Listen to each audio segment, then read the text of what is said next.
नमस्कार दोस्तों, स्वागत है आपका technical classes bye Mukesh Yadav YouTube channel में।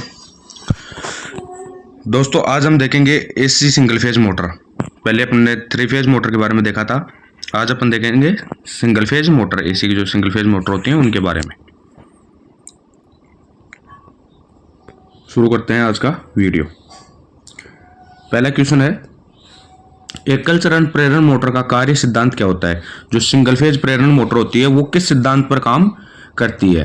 तो सिंगल फेज मोटर हमेशा अपने लेंज के नियम के आधार पर काम करती है। तो ऑप्शन ए इसका राइट आंसर होगा, लेंज का नियम। अगला क्वेश्चन है, सिंगल फेज मोटर का नाम क्या है। अपने को एक सर्किट डायग्राम दे रखा है, सर्किट डायग्राम में जो मोटर दे रखी है वो मोटर कौन सी है या कौन से प्रकार की है।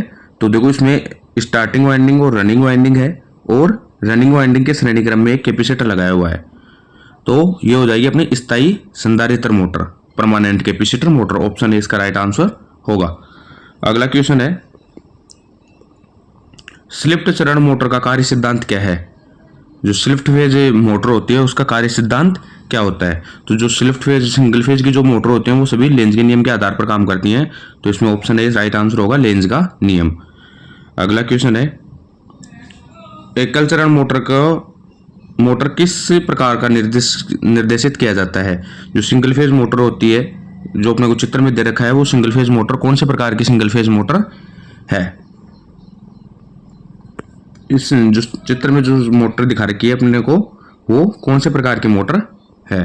तो वह अपनी capacitor start capacitor run motor, क्योंकि इसमें एक श्रेणी क्रम में दो कैपेसिटर लगा रखे हैं, एक सेंट्रीफ्यूगल स्विच के श्रेणी क्रम में लगा रखा है और एक लगा रखा है डायरेक्टली। तो ये हो जाएगी अपनी capacitor start capacitor run motor. इसका ऑप्शन डी राइट आंसर होगा। अगला क्वेश्चन है,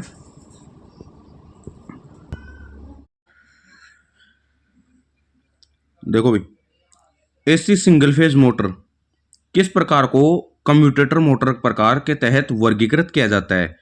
जो एसी की जो मोटर होती है उसको कम्यूटेटर मोटर के प्रकार के आधार पर उसको वर्गीकृत किया जाता है। तो ऐसी कौन सी मोटर होती है। तो वो होती है अपनी रिपल्सन मोटर, प्रतिकर्षण मोटर। बी ऑप्शन बी इसका राइट आंसर होगा। अगला क्वेश्चन है, सिंगल फेज इंडक्शन मोटर शुरू करने के लिए कौन सी विधि अपनाई जाती है। जो सिंगल फेज इंडक्शन मोटर होती है उसको स्टार्ट करने के लिए अपन कौन सी विधि का प्रयोग करते हैं। तो सिंगल फेज इंडक्शन मोटर में क्या होता है, फेज को एक फेज होता है, एक फेज को दो भागों में बांटा जाता है। तो उसमें आ जाएगा फेज विभाजन विधि। ऑप्शन ए इसका राइट आंसर होगा। अगला क्वेश्चन है, एसी सिंगल फेज मोटर का प्रकार क्या है। अपने को एक चित्र दे रखा है, इस चित्र में जो मोटर दे रखी है वो कौन से प्रकार की मोटर है। तो इसमें देखो स्टार्टिंग वाइंडिंग के श्रेणी क्रम में एक कैपेसिटर जुड़ा है, वो स्थायी कैपेसिटर जुड़ा है। तो ये हो जाएगा अपना स्थायी कैपेसिटर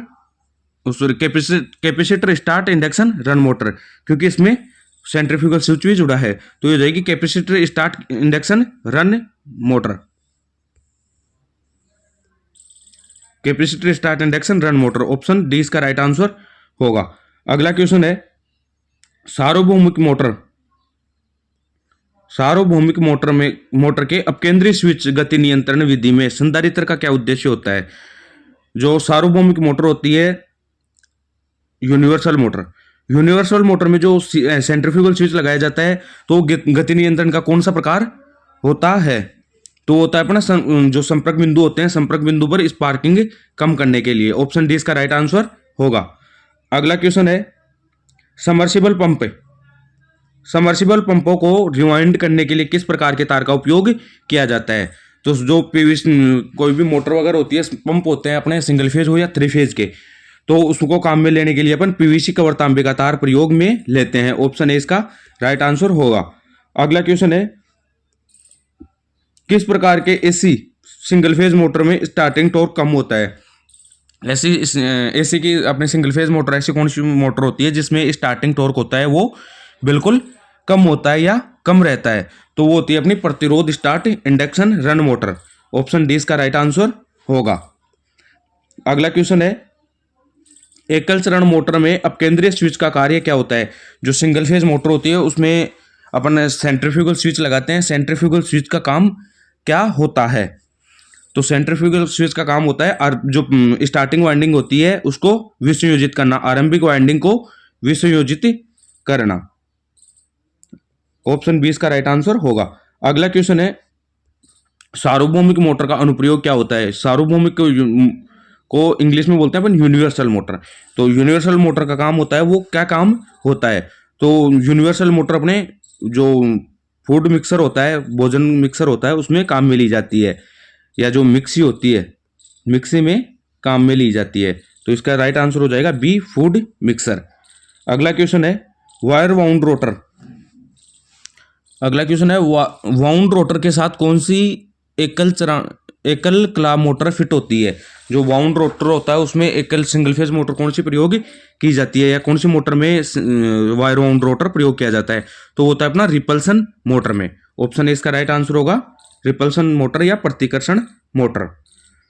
अगला क्वेश्चन है, प्रतिरोध के संबंध में एकल चरण इंडक्शन मोटर की रनिंग वाइंडिंग और स्टार्टिंग वाइंडिंग के बीच क्या संबंध होता है?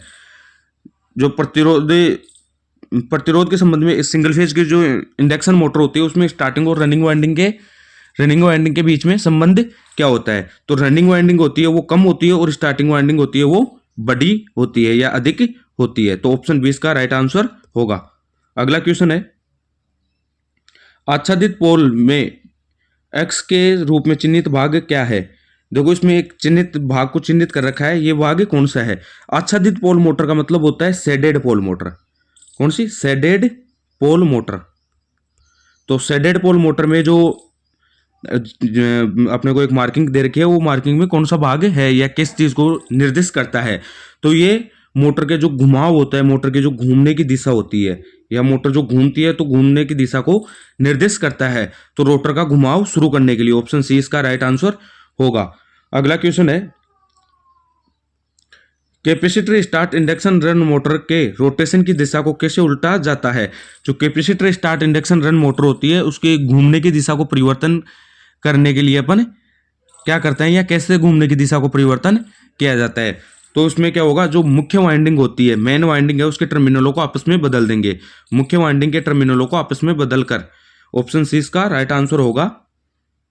अगला क्वेश्चन है, एकल कला की मोटर में टेप फील्ड स्पीड कंट्रोल विधि कार्यरत होती है।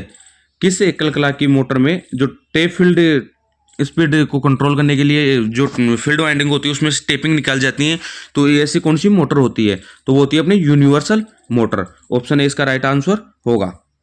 अगला क्वेश्चन है, खाद्य मिक्सर में किस प्रकार की एकल चरण मोटर का उपयोग किया जाता है? जो अपना फूड मिक्सर होता है, मिक्सी होती है, तो उसमें अपने मोटर प्रयोग करते हैं, वो कौन सी मोटर प्रयोग करते हैं? तो वो होती है अपनी यूनिवर्सल मोटर। ऑप्शन ए इसका राइट आंसर होगा। अगला क्वेश्चन है, एकल चरण प्रेरण मोटर में स्टार्टिंग और रनिंग वाइंडिंग के बीच कोणीय विस्थापन क्या होता है? जो सिंगल फेज मोटर होती है उसमें स्टार्टिंग और रनिंग वाइंडिंग के बीच में वैद्युतिक डिग्री का अंतर रहता है, तो वो कितने डिग्री का रहता है? तो वो रहता है अपना 90 डिग्री। ऑप्शन सी इसका राइट आंसर होगा। अगला क्वेश्चन है, ध्वनि रिकॉर्डिंग उपकरणों के लिए स्टेरेसिस मोटर उपयुक्त क्यों होती है? जो ध्वनि रिकॉर्डिंग होती है, ध्वनि रिकॉर्डिंग में स्टेरेसिस मोटर का प्रयोग किया जाता है, तो वो क्यों काम में लिया जाता है? तो स्टेरेसिस मोटर होती है वो शांत प्रचालन होती है, उसमें नॉइस होती है, जो आवाज़ है वो बहुत कम मात्रा में आती है। तो ऑप्शन सी इसका राइट आंसर होगा, शांत प्रचालन।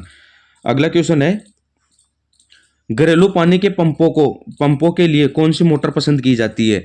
जो अपने पानी के पंप होते हैं, पानी के पंप के लिए अपने जो मोटर प्रयोग में लेते हैं वो कौन सी मोटर होती है? तो वो होती है capacitor start motor. Option D इसका राइट आंसर होगा, संधारित्र प्रारंभ मोटर। अगला क्वेश्चन है, किस प्रकार की मोटर में अपेक्षाकृत टॉर्क कम होता है? ऐसी कौन सी मोटर होती है जिसमें टॉर्क होता है, टॉर्क का मान बिल्कुल कम होता है? तो वो होता है प्रतिरोध इंडक्शन मोटर, प्रतिरोध start induction run motor. Option D इसका राइट आंसर होगा, resistance start induction run motor. अगला क्वेश्चन है, स्लिप्ट क्ला मोटर में अपकेंद्रीय स्विच का काम क्या होता है? जो स्लिप्ट फेज इंडक्शन मोटर होती है उसमें जो अपना अपकेंद्रीय स्विच होता है, सेंट्रीफ्यूगल स्विच होता है, उसका काम क्या होता है? तो वो सेंट्रीफ्यूगल स्विच अतिधारा से बचाता है। ऑप्शन ए इसका राइट आंसर होगा। अगला क्वेश्चन है, एक आच्छादित पोल पंखा मोटर में स्टार्टिंग टॉर्क का उत्पादन कैसे किया जाता है। जो अपनी शेडेड पोल मोटर होती है उसमें जो स्टार्टिंग टॉर्क होता है, स्टार्टिंग टॉर्क को उत्पन्न करने के लिए अपन क्या करते हैं या कैसे किया जाता है। तो वो होता है अपना स्विच के द्वारा केज रोटर वाइंडिंग को बदलना। ऑप्शन सी इसका राइट आंसर होगा। अगला क्वेश्चन है, पंखा मोटर में सर्किट एक स्थायी संधारित्र का उपयोग करने का कारण क्या होता है। जो पंखा मोटर होती है अपनी, उसमें स्थायी कैपेसिटर प्रयोग किया जाता है, तो उसके लिए स्थायी कैपेसिटर प्रयोग क्यों किया जाता है। तो वो होता है अपना टॉर्क की कला का विभाजन करने के लिए। ऑप्शन सी इसका राइट आंसर होगा, एक फेज को दो भागों में बांटने के लिए। अगला क्वेश्चन है, कौन सी मोटर आदि कुंडल वाइंडिंग होती है। कौन सी मोटर है जो आदि कुंडल वाइंडिंग होती है। तो वो होती है छत का पंखा, सीलिंग फैन। ऑप्शन सी इसका राइट आंसर होगा। अगला क्वेश्चन है, रनिंग वाइंडिंग कोर के निचले भाग में क्यों रखी जाती है। जो रनिंग वाइंडिंग होती है वो कोर के निचले भाग में रखी जाती है, तो उसको निचले भाग में रखने का कारण क्या होता है। तो होता है अपना उच्च प्रेरण प्राप्त करने के लिए। जो इंडक्टेंस होता है वो उच्च इंडक्टेंस प्राप्त करने के लिए। ऑप्शन डी इसका राइट आंसर होगा। अगला क्वेश्चन है, आच्छादित पोल मोटर का उपयोग किया जाता है। जो आच्छादित पोल मोटर होती है, शेडेड पोल मोटर होती है, उसका उपयोग कहाँ पर किया जाता है। तो जो अपने शेडेड पोल मोटर का उपयोग होता है वो हेयर ड्रायर में काम में लिया जाता है। ऑप्शन ए इसका राइट आंसर होगा। अगला क्वेश्चन है, हार्ड डिस्क ड्राइव के लिए किस प्रकार की सिंगल फेज मोटर का उपयोग किया जाता है। जो हार्ड डिस्क ड्राइवर होता है उसमें कौन सी प्रकार की मोटर काम में ली जाती है। तो उसमें स्टेपर मोटर काम में ली जाती है। ऑप्शन ए इसका राइट आंसर होगा, स्टेपर मोटर। अगला क्वेश्चन है,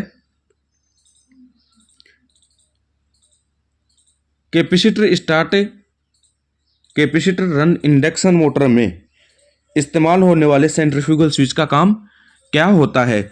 जो सेंट्रीफ्यूगल अपने कैपेसिटर रन इंडक्शन मोटर होती है उसमें जो सेंट्रीफ्यूगल स्विच लगाया जाता है, सेंट्रीफ्यूगल स्विच लगाने का काम क्या होता है।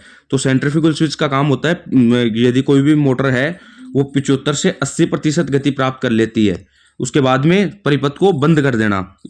तो यह होगा, इसका राइट आंसर होगा अपना 75 से 80% गति पहुंचने के बाद शुरुआत संधारित्र को डिस्कनेक्ट करना। जो कैपेसिटर स्टार्ट के काम में आता है उसको डिस्कनेक्ट करना। तो ऑप्शन सी इसका राइट आंसर होगा। अगला क्वेश्चन है, किस प्रकार के सिंगल फेज मोटर का किसी अन्य प्रकार की सिंगल फेज मोटर की तुलना में बहुत अधिक स्टार्टिंग टॉर्क होता है।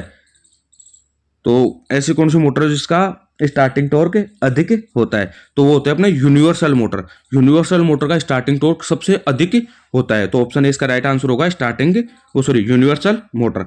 अगला क्वेश्चन है, संधारित्र को एकल कला स्थायी संधारित्र मोटर में कहाँ जोड़ा जाता है। जो सिंगल फेज स्थायी कैपेसिटर मोटर होती है उसमें कैपेसिटर है वो कहाँ पर जोड़ा जाता है। तो वो जोड़ा जाता है अपना स्टार्टिंग वाइंडिंग के श्रेणी क्रम में। ऑप्शन ए इसका राइट आंसर होगा, स्टार्टिंग वाइंडिंग के श्रेणी क्रम में। अगला क्वेश्चन है, टेबल पंखे में किस प्रकार के मोटर का प्रयोग किया जाता है। जो टेबल फैन होता है, टेबल फैन में कौन सी प्रकार के मोटर का प्रयोग किया जाता है। तो टेबल फैन में स्थायी कैपेसिटर मोटर प्रयोग में ली जाती है। ऑप्शन डी इसका राइट आंसर होगा। अगला क्वेश्चन है, एकल कला मोटर में रिवाइंडिंग में कुंडल समूह कनेक्शन गलत तरीके से जुड़ा है तो क्या होगा। यदि जो अपने सिंगल फेज मोटर है उसमें जो कुंडली का कनेक्शन है वो गलत तरीके से जुड़ा हुआ है तो क्या होगा। तो मोटर नहीं चलेगी। यदि कनेक्शन गलत है तो मोटर नहीं चलेगी। ऑप्शन बी इसका राइट आंसर होगा, मोटर नहीं चलेगी। अगला क्वेश्चन है, प्रतिकर्षण मोटर में क्या प्रभाव होगा यदि चुंबकीय अक्ष दूसरी तरफ स्थानांतरित हो जाता है। अपने जो रिपल्सन मोटर होती है, रिपल्सन मोटर में यदि चुंबकीय अक्ष है वो दूसरी साइड में घूम जाता है तो क्या प्रभाव होगा। जैसे अपने GNA स्थिति होती है उस तरीके से यदि ये घूम के दूसरी जगह पर शिफ्ट हो जाता है तो क्या प्रभाव होगा। तो यदि ये पूरा का पूरा यदि घूम जाता है, यहाँ से यहाँ की साइड आ जाता है, तो जो मोटर की है वो घूमने की दिशा बदल जाती है। यदि कुछ डिग्री एंगल जैसे यहाँ से यहाँ पर एडजस्ट होता है तो मोटर की स्पीड पर फर्क पड़ेगा। और यदि पूरा ही उल्टा हो जाता है तो मोटर की रोटेशन की दिशा है वो क्या हो जाएगी, बदल जाएगी। ऑप्शन ए इसका राइट आंसर होगा। अगला क्वेश्चन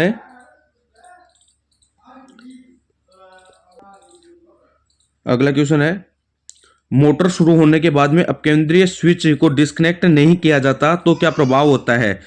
यदि अपने कोई भी मोटर है उसमें सेंट्रीफ्यूगल स्विच है, वो यदि मोटर को डिस्कनेक्ट नहीं करता है तो मोटर पर क्या प्रभाव पड़ेगा। तो इसमें हो जाएगा स्टार्टिंग वाइंडिंग है वो क्या हो जाएगी, जल जाएगी। ऑप्शन सी इसका राइट आंसर होगा।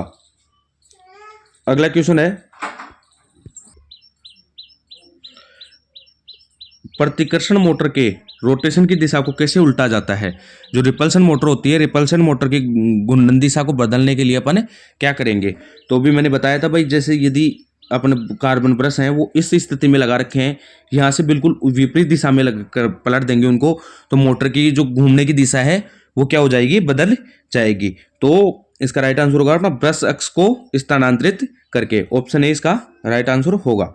अगला क्वेश्चन है, क्यों एक संधारित्र अपकेंद्रीय स्विच गति नियंत्रण विधि में अपकेंद्रीय स्विच से जुड़ा होता है। संधारित्र होता है वो संधारित्र को अपकेंद्रीय स्विच जो सेंट्रीफ्यूगल स्विच होता है उससे जोड़ने का रीजन क्या होता है। तो उसका जोड़ने का रीजन होता है संपर्कों में स्पार्क कम करने के लिए। ऑप्शन डी इसका राइट आंसर होगा। अगला क्वेश्चन है, प्रभाव क्या होता है यदि संकेंद्रित वाइंडिंग को पूरा करने के बाद स्लिफ्ट फेज मोटर में कुछ स्लॉट बिना वाइंडिंग के छोड़े जाते हैं।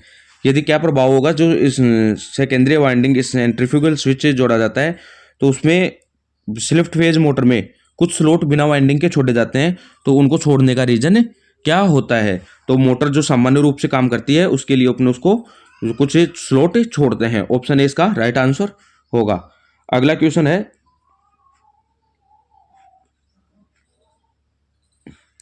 सार्वभौमिक मोटर की गति नियंत्रण के अपकेंद्रीय स्विच विधि में रेडियो व्यक्तिकरण को कैसे दबाया जा सकता है।